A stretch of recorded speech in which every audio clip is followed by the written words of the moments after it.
Seberapa besar dampak teks amnesti bagi pasar saham Indonesia dan apa saja rencana BEI untuk mewujudkan mimpinya sebagai bursa terbesar di ASEAN? Kita akan membahasnya bersama Direktur Utama Bursa Efek Indonesia, Tito Sulistyo. Selamat malam, Pak. Selamat malam, Mbak. Apa kabar? Sehat, Pak? Surviving. Masih pegel-pegel nggak, Pak? Habis jalan dari BEI ke Pondok Indah. Lumayan, surviving. Puas tadi. Ya, alhamdulillah. Man of his word ya, betul-betul membuktikan kata-katanya. Pak, IHSG sudah tembus 5.000 nih. Apakah ini murni karena teks amnesti atau ada hal lain? Persepsi ya, pasar modal itu banyak sekali persepsinya. Oke, ada dua hal memang. Persiapan kita menuju 2020 itu cukup banyak. Memudahkan akses kepada perusahaan yang mau go public, ya. Selain kita membuka pusat informasi go public di 19 kota nantinya, jadi orang kalau mau go public tinggal datang. OJK berencana mendigitalisasi, bahkan nanti masukin proses saja tidak perlu di Jakarta, bisa di Medan. Menambah jumlah emiten, memperkuat broker. Contohnya kita akan merelaksasi margin. Kalau broker yang modalnya MKBD di atas 250, marginnya naik 3 kali lipat jumlah sahamnya, bisa jadi 200 saham. Dan juga membuat beberapa distribusi. Selain kita akan mempromosikan yuk nabung saham, kita juga akan membuat 300 galeri. Sekarang udah punya 200 di 190 lebih universitas. Nah, ini distribusi yang dipakai bisa oleh broker. 3 ini ditambah kegiatan infrastruktur, kita juga bikin securities financing, kita percaya sudah mulai jalan. Sudah mulai bergerak. Dan beruntunglah kita karena pada saat bersamaan Undang-Undang Teks Amnesti pengampunan pajak ditandatangani. Nah, kalau lihat dari undang-undang ini, di situ dimention sekali kenapa teks amnesti dilakukan. Saya lupa pasal 2-nya bahwa Undang-Undang pengampunan pajak akan meningkatkan likuiditas. Selain 160 triliun, sekitar 4.000 triliun akan dianggap uang rakyat Indonesia gitu ya. Likuiditas naik, currency menguat, interest rate turun, investasi naik. Tapi buat pasar modal, setiap penurunan interest rate otomatis, ini universal, pasar modal biasa naik.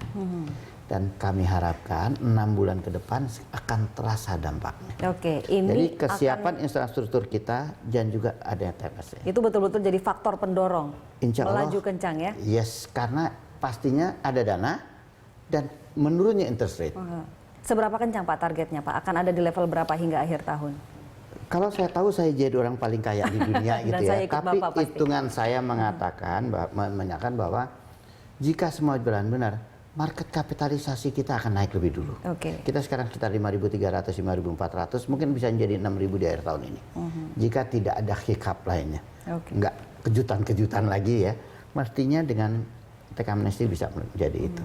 Tapi berarti ini akan terus melaju ya Pak ya? Karena terakhir ditutup kan kita melemah tuh Pak, meninggalkan zona 5.000. Itu yang menarik dari pasar modal. Pasar modal tuh investasi saham nggak susah. Beli di bawah, jual di atas. Selesai. Nah, kapan dia di bawah? Nah, itu gamenya. Itulah selalu gayanya. Apalagi biasanya historically ya, tiap menuju lebaran agak melemah. Kemarin menguat karena kebetulan lebarannya tuh 30 Juni. Memang ada sedikit tanda kutip kadang-kadang naik harga saham penutupan bulan ke-6. Jadi lebih kepada kita percaya gitu ya, dengan adanya cyclical itu. Tapi kita percaya dengan ada kesiapan kita, sosialisasi, instrumen, dan infrastruktur, insya Allah pasar modal siap. Pak, tentang teks amnesti ini kita akan kebanjiran dana seperti tadi Bapak sudah menghitung tuh ada beberapa yang akan masuk. Tapi sektor-sektor yang membutuhkan dana kan juga banyak Pak. Ada sektor real nih yang lagi butuh dana juga. Nah, bagaimana BEI mencoba untuk menarik dana itu? Apakah ada upaya khusus untuk bisa mengundang dana lebih banyak masuk ke pasar modal?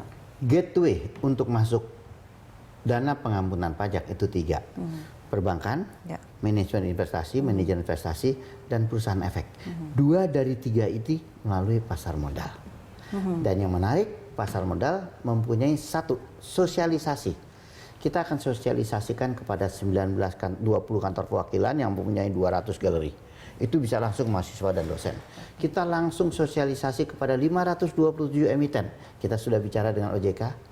Kita sudah sosialisasikan bicara dengan 105 broker yang mempunyai 2.660 wakil perdagangan efek dan berbicara langsung dengan 126.000 investor. Ini kita sosialisasi yang kita tawarkan. Karenanya hari ini kita juga pasang iklan bahwa pasar modal sosialisasi swap. Siap. Kedua adalah instrumen. Nah, yang menarik dari instrumen pasar modal ini adalah bahwa saham, media investasi, kan ada satu hal. Kalau pemerintah ingin dana ini berkesinambungan dan menghilangkan kecemburuan, yang punya uang bilang gini, oke, tapi pastikan konstruksi hukum uang saya aman. Yang kedua adalah kalau bisa saya ikut memanage uang saya sendiri. Dia bilang saya percaya di bank, tapi saya nggak tahu gimana uang saya. Pasar modal bisa menawarkan gitu dan melock up saham di rekening dana nasabah. Instrumennya ada, infrastruktur kita siap untuk itu. Itu yang pasar modal tawarkan. Oke, jadi sudah siap ya Pak ya Insya Allah, untuk dan menampung. peraturan memang udah ada. Melock up dana, jadi kalau Mbak taruh uang di pasar Sampai 3 tahun broker, kan, Pak? itu tergantung permintaan.